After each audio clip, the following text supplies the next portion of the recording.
আসসালামু আলাইকুম, কিভাবে শিখবো ইউটিউব চ্যানেলের আরও একটি নতুন ভিডিওতে আপনাকে স্বাগত জানাচ্ছি।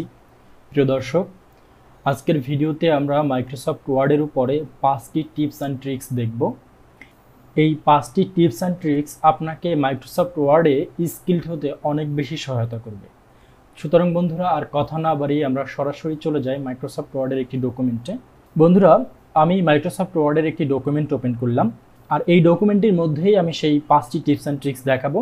প্রথমে যে ট্রিক্সটি দেখাবো সেটি হচ্ছে মাইক্রোসফট ওয়ার্ডের মধ্যে আমরা কিভাবে মাইক্রোসফট এক্সেলের মতন যে কোনো সংখ্যাকে যোগ করতে পারি। তো বন্ধুরা, আমি মাইক্রোসফট ওয়ার্ডের মধ্যে ছোট্ট একটি টেবিল নিয়ে রেখেছি। এখানে একটি কলামের মধ্যে আমি সিরিয়াল নাম্বার রেখেছি, আরেকটি কলামের মধ্যে নাম রেখেছি এবং আরেকটি কলামের মধ্যে কিছু অ্যামাউন্ট রেখেছি। তো এখন আমি চাচ্ছি যে এই অ্যামাউন্টগুলো যেন অটোমেটিক যোগ হয়ে যায়। তো এই অ্যামাউন্টগুলোকে অটোমেটিক যোগ করার জন্য আমাদের যেটা করতে হবে, যে কোনো একটি সেলকে আমরা সিলেক্ট করব, যেখানে আমরা মূলত এই সংখ্যাগুলোর যোগফল বের করব। আমি এই টোটালের জন্য যেই সেলটি ফাঁকা রেখেছি সেই সেলে কার্সর রেখে আমরা সরাসরি চলে যাব রিবন বার থেকে লেআউট মেনুতে। লেআউট মেনুতে আসার পরে এখানে সর্বশেষের যে এরিয়াটি রয়েছে সেটি হচ্ছে ডাটা এরিয়া। এই এরিয়ার মধ্যে আপনি দেখতে পারবেন ফর্মুলা নামের একটি অপশন আছে। আপনি যদি এই ফর্মুলায় ক্লিক করেন তাহলে আপনার সামনে এরকম ছোট্ট একটি ডায়লগ বক্স চলে আসবে। তো এই ডায়লগ বক্সের মধ্যে আমরা বিভিন্ন ফর্মুলা ব্যবহার করতে পারবো, যেই ফর্মুলাগুলো সাধারণত আমরা এক্সেলের মধ্যে ব্যবহার করি। তো সেখানে আমরা কি ফর্মুলা ব্যবহার করতে পারবো যদি আমরা দেখি, এখানে পেস্ট ফাংশন নামের একটি অপশন আছে। এইখানে ছোট্ট একটি অ্যারো আছে, এই অ্যারোতে যদি ক্লিক করেন তাহলে আমরা এখানে এবিএস ফর্মুলাটা দেখতে পারবো, অ্যান্ড ফর্মুলা দেখতে পারবো, অ্যাভারেজ, কাউন্ট, এরকম করে বেশ কয়েকটি ফর্মুলা রয়েছে। তো এই ফর্মুলাগুলো কিন্তু আমরা এখানে ব্যবহার করতে পারবো। তো আমি যেহেতু যোগফল বের করতে চাচ্ছি, এখানে কিন্তু অটোমেটিক ফর্মুলার মধ্যে সাম ফর্মুলাটি চলে আসছে এবং সাম ফর্মুলার এইখানে একটি আর্গুমেন্ট রয়েছে, সেটি হচ্ছে অ্যাবভ। যেমনটা আমরা মাইক্রোসফট এক্সেলের মধ্যে বিভিন্ন সেলকে নির্দেশ করে আমরা যোগফল বের করতাম, এখানে সেই সেলের অপশনগুলোর জায়গায় এখানে অ্যাবভ চলে আসছে। অর্থাৎ আমি যেই জায়গাটায় আমার যোগফলটা বের করতে চাচ্ছি তার উপরের দিকে সংখ্যাগুলো রয়েছে। তো সুতরাং এখানে অটোমেটিক অ্যাবভ ধরে নিয়েছে। এখন যদি আমি এখানে ওকে প্রেস করি তাহলে দেখেন বন্ধুরা, আমার এখানে কিন্তু সাথে সাথে উপরের যে সংখ্যাগুলো ছিল সেই সংখ্যাগুলোর যোগফলটা বের হয়ে গেছে। তো আশা করি বন্ধুরা, যারা মাইক্রোসফট ওয়ার্ডে এরকম ছোট ছোট টেবিল নিয়ে কাজ করেন এবং সেখানে ছোট ছোট যোগফল ব্যবহার করতে হয়, তাদের জন্য এই ট্রিকটি অনেক বেশি উপকারে আসবে। বন্ধুরা, আমরা চলে যাব পরবর্তী যে ট্রিকটি দেখাবো। সেখানে আমরা দ্বিতীয় যে ট্রিকটি দেখব সেটি হচ্ছে short list in word. Short list in word হচ্ছে আমরা বিভিন্ন সময় মাইক্রোসফট ওয়ার্ডের মধ্যে সিরিয়াল ওয়াইজ কিছু কাজ করি। তো এই কাজগুলোকে যদি আমরা কখনো সিরিয়ালটাকে এলোমেলো করে ফেলি, তখন আমরা সেই কাজগুলোকে কিভাবে সিরিয়াল ওয়াইজ করে নিয়ে আসবো। তো এটা দেখা যাচ্ছে আপনি যদি একটা একটা করে করেন তাহলে কি হয়, এটা কিন্তু আপনার অনেক বেশি কষ্টসাধ্য হয় এবং সময়ের ব্যাপার হয়। তো আপনি যদি জাস্ট একটা ক্লিকের মাধ্যমে সেই সিরিয়ালগুলোকে সহজভাবে সিরিয়াল ওয়াইজ করতে পারেন তাহলে কিন্তু এটা আপনার জন্য অনেক বেশি সুবিধার এবং এটার মাধ্যমে কিন্তু আপনি অনেক সময় বাঁচিয়ে ফেলতে পারবেন। সুতরাং বন্ধুরা, আমরা সেটা কিভাবে করব? প্রথমে আমি এখানে কিছু সংখ্যা লিখে রেখেছি, যে সংখ্যাগুলো হচ্ছে 1 থেকে 10 পর্যন্ত সংখ্যা আছে কিন্তু এলোমেলো অবস্থায় আছে। তো এখন যদি আমি এই সংখ্যাগুলোকে সুন্দর করে 1 থেকে 10 পর্যন্ত এই সিরিয়ালে নিয়ে আসতে চাই তাহলে আমরা কিভাবে করব? তো প্রথমে আমরা যেই সংখ্যাগুলোকে গোছাতে চাই সেই সংখ্যাগুলোকে সিলেক্ট করব। সিলেক্ট করার পর আমরা হোম মেনু থেকে চলে যাব প্যারাগ্রাফ এরিয়া। প্যারাগ্রাফ এরিয়ার মধ্যে আমাদের একটি অপশন আছে, সেটি হচ্ছে শর্ট। আমরা যদি এই শর্টে ক্লিক করি তাহলে দেখেন এখানে আরেকটি ডায়লগ বক্স চলে আসছে। এই ডায়লগ বক্সের মধ্যে কিছু ছোট ছোট বিষয় আছে। প্রথমে আছে প্যারাগ্রাফ। আমি অ্যাকচুয়ালি কিসের উপর সিরিয়াল ওয়াইজ করতে চাই, তো আমি প্যারাগ্রাফের উপরেই করতে চাই। এবং দেখেন আমি যখন এখানে সংখ্যাগুলোকে সিলেক্ট করছি তখন কিন্তু এখানে অটোমেটিক নাম্বারটা সিলেক্টেড হয়ে গেছে। এখানে আমরা 3 ধরনের টেক্সটকে সিলেক্ট করতে পারবো, একটা টেক্সট, একটা নাম্বার আর একটা ডেট ফরম্যাট। তো আমি এখানে নাম্বারটা রেখে ডান পাশে দেখেন অ্যাসেন্ডিং অথবা ডিসেন্ডিং। অ্যাসেন্ডিং মানে হচ্ছে আমরা যদি আমাদের সংখ্যাগুলোকে ছোট থেকে বড় করতে চাই তাহলে এটাকে বলে অ্যাসেন্ডিং, এবং ডিসেন্ডিং হচ্ছে বড় থেকে ছোট, অর্থাৎ 10 থেকে 1 পর্যন্ত এরকম।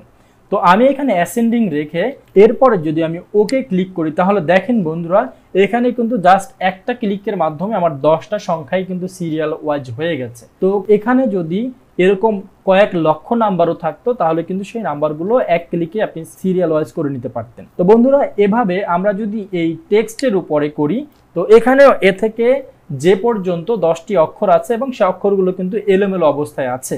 এখন এই অক্ষরগুলোকে আমরা যদি এই হোম মেনু থেকে এখান থেকে যদি আমরা এই শর্টে ক্লিক করি তাহলে আমাদের ঠিক সেম যে ডায়ালগ বক্সটা সেটা আমাদের সামনে আসবে এবং এখানে দেখেন অটোমেটিক কিন্তু টাইপের জায়গায় টেক্সটটা অটোমেটিক চলে আসছে। এখানেও আমি অ্যাসেন্ডিং রেখে যদি ওকে প্রেস করি তাহলে দেখেন বন্ধুরা আমার এখানে কিন্তু এ থেকে যে পর্যন্ত অক্ষরগুলো একদম খুব সুন্দরভাবে সিরিয়াল ওয়াইজ হয়ে গেছে। ঠিক অনুরূপভাবে এখানে কয়েকটি তারিখ দেওয়া আছে। আমি যদি এই তারিখগুলোকে সিলেক্ট রেখে আবার শর্টে যাই, শর্টে গিয়ে এখানে আমি ডিসেন্ডিং করে দিলাম, অর্থাৎ রিসেন্ট যে সালটি ছিল সেটি উপরের দিকে থাকবে এবং প্রিভিয়াস যে সালটা সেটা নিচের দিকে চলে আসবে। তো ডিসেন্ডিং রেখে আমি যদি ওকে প্রেস করি তাহলে দেখেন বন্ধুরা 2000 সালটা কিন্তু এখানে তারিখের তুলনায় বড়, সুতরাং এটা কিন্তু উপরে চলে আসছে, তারপর 1996, তারপরে 1980। আশা করি বন্ধুরা এই শর্ট লিস্ট ইন ওয়ার্ডের যে ট্রিক্সটি ছিল সেটি আপনারা বুঝতে পেরেছেন। তো বন্ধুরা আমি থার্ড যে ট্রিকটি আপনাদেরকে দেখাবো সেটি হচ্ছে পিন ডকুমেন্টস। তো মাইক্রোসফট ওয়ার্ডে আমরা যারা রেগুলার কাজ করি এবং দেখা গেছে যে আমরা একটা ডকুমেন্টের উপরে যদি প্রতিদিন কাজ করি তাহলে কি হয়, ওই ডকুমেন্টটাকে আমাদের খুব কাছাকাছি রাখতে হয় যাতে আমরা কম্পিউটার ওপেন করার সাথে সাথে সেই ডকুমেন্টটি পেয়ে যাই। এটা যদি এমন হয় যে আপনি টাস্কবারের উপরে যে মাইক্রোসফট ওয়ার্ডের আইকনটি রয়েছে সেই আইকনের উপর রাইট ক্লিক করেন এবং রাইট ক্লিক করার সাথে সাথেই আপনি আপনার কাঙ্ক্ষিত ডকুমেন্টটি পেয়ে যান তাহলে নিশ্চয়ই ভালো হয়। তো আমরা এখান থেকে আমি এখন এই মুহূর্তে সেকশন নামের যে ফাইলটি দেখতে পাচ্ছেন এই ডকুমেন্টের উপর আমি কাজ করতেছি। তো এখানে আমাদের দুইটি অপশন রয়েছে, একটি হচ্ছে পিন্ড আর একটি হচ্ছে রিসেন্ট। পিন্ড মানে হচ্ছে আমরা যেই ডকুমেন্টের উপরে রেগুলার কাজ করব সেটাকে যদি আমরা পিন্ড করে রাখি তাহলে এটা আপনি যখন মাইক্রোসফট ওয়ার্ডের উপর রাইট ক্লিক করবেন সাথে সাথে এটা পেয়ে যাবেন। আর যেগুলো রিসেন্ট সেটা হচ্ছে আপনি যত নতুন নতুন ফাইলে কাজ করবেন তত কিন্তু আপনার প্রিভিয়াস যে ফাইলটি সেটা এখান থেকে নিচের দিকে হারিয়ে যাবে। সুতরাং আপনি যে ডকুমেন্টটাতে রেগুলার কাজ করবেন সেই ডকুমেন্টটাকে এখানে আপনি পিন করে রাখবেন যাতে করে রাইট ক্লিক করার সাথে সাথে আপনি এই ফাইলটাকে এখানে পেয়ে যান। আশা করি বন্ধুরা এই ট্রিকটিও আপনার সময় বাঁচাতে অনেক বেশি সহযোগিতা করবে। বন্ধুরা ফোর্থ যে ট্রিকটি আমি আপনাদেরকে দেখাবো সেটি হচ্ছে ওয়ার্কিং এরিয়া ডার্ক মোড।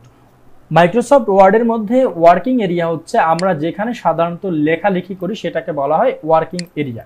তো আমরা এই জায়গাটাতে সাধারণত লেখালেখি করি।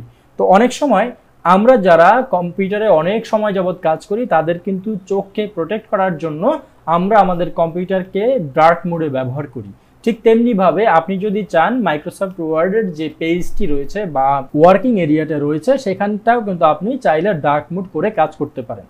আর সেটা করার জন্য আমরা মাইক্রোসফট ওয়ার্ডের একটি ডকুমেন্ট ওপেন করে আমরা সরাসরি চলে যাব এই যে ডিজাইন নামের যে মেনুটি রয়েছে সেখানে, এবং ডিজাইন মেনুতে আসলে পরে আমরা একদম সর্ব ডান দিকে পেজ ব্যাকগ্রাউন্ড নামের একটি এরিয়া পাবো। সেখানে আমরা দেখতে পাবো পেজ কালার।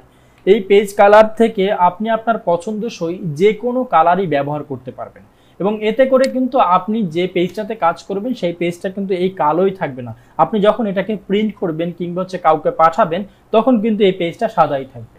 তো আশা করি বন্ধুরা এই ট্রিকটি আপনার চোখকে প্রোটেক্ট করার জন্য অনেক বেশি কাজে আসবে। তো বন্ধুরা সর্বশেষ আমি আপনাদেরকে যে ট্রিকটি দেখাবো সেই ট্রিকটি কিন্তু অনেক বেশি মজার একটি ট্রিক এবং এটা হচ্ছে আপনি যখন কোনো বই রিলেটেড কাজ করবেন কিংবা অনেক বড় ডকুমেন্ট রিলেটেড কাজ করবেন সেখানে অনেকগুলো অধ্যায় থাকবে, সেই ধরনের ডকুমেন্ট ক্রিয়েট করতে গেলে কিন্তু আমাদের একটি সূচিপত্র তৈরি করতে হয়। তো সেই সূচিপত্রগুলো আমরা কি করি, আমরা সাধারণত হাতে টাইপ করে সেটা কোন কোন পৃষ্ঠার মধ্যে আছে সেইগুলো দেখে দেখে দেখে দেখে তারপর কিন্তু পৃষ্ঠা নাম্বারটা উঠিয়ে দিই। কিন্তু আমি আপনাদের কাজকে দেখাবো কিভাবে আপনি জাস্ট 2টা ক্লিকের মাধ্যমে আপনার যে অধ্যায়গুলো আছে সেই অধ্যায়গুলো সহ পেজ নাম্বারটা অটোমেটিক আপনার একটা পেজের মধ্যে চলে আসবে। তো এটা দেখানোর জন্য আমি পেজের প্রথম পৃষ্ঠায় চলে যাব। যেহেতু আমি আপনাদেরকে একটি সূচিপত্র বানানো দেখাবো সুতরাং আমি এখানে প্রথম পৃষ্ঠায় চলে আসলাম। তো এই সূচিপত্রটি তৈরি করার জন্য আমরা সরাসরি চলে যাব রিবন বার থেকে রেফারেন্সেস নামের যে মেনুটি রয়েছে সেই মেনুতে আসার পরে আমাদের প্রথম যে এরিয়াটি রয়েছে সেটি হচ্ছে টেবিল অফ কন্টেন্টস। তো আমরা এখানে এই টেবিল অফ কন্টেন্টসের উপরে যদি ক্লিক করি আমাদের এখানে অনেকগুলো অপশন দেখাবে।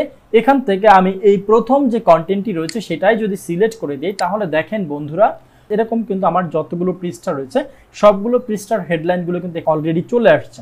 এখানে আমার 2 নম্বর পেজের মধ্যে যে হেডিংটা রয়েছে সেটি হচ্ছে সেকশন ইউজ ফাংশন ইন।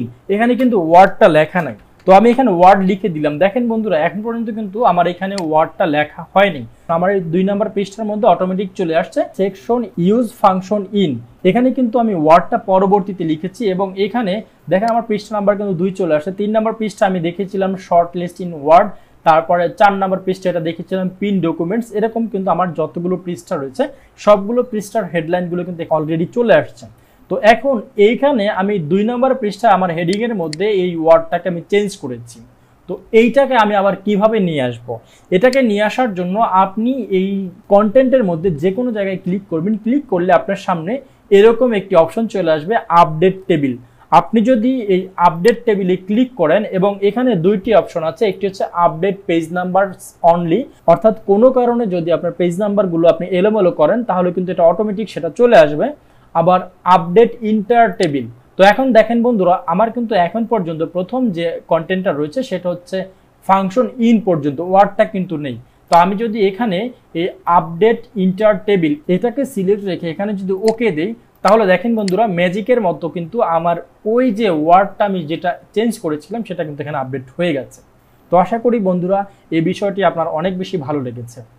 তো বন্ধুরা আজকের ভিডিও এই পর্যন্তই। পরবর্তী ভিডিও দেখার আশা রেখে ভিডিও এখানে শেষ করব। যাওয়ার আগে আপনার কাছে রিকোয়েস্ট করব, আপনি যদি আমার চ্যানেলে নতুন হয়ে থাকেন তাহলে আমার চ্যানেলটি সাবস্ক্রাইব করবেন। আর আপনার যদি আমার এই ভিডিওটি ভালো লেগে থাকে তাহলে ভিডিওটি থেকে লাইক দিয়ে কমেন্ট বক্সে আপনার সুন্দর একটি মতামত দিয়ে যাবেন। পরবর্তী ভিডিও দেখার আশা রেখে এখানে শেষ করছি। সেই পর্যন্ত সবাই ভালো থাকুন, সুস্থ থাকুন। আল্লাহ হাফেজ।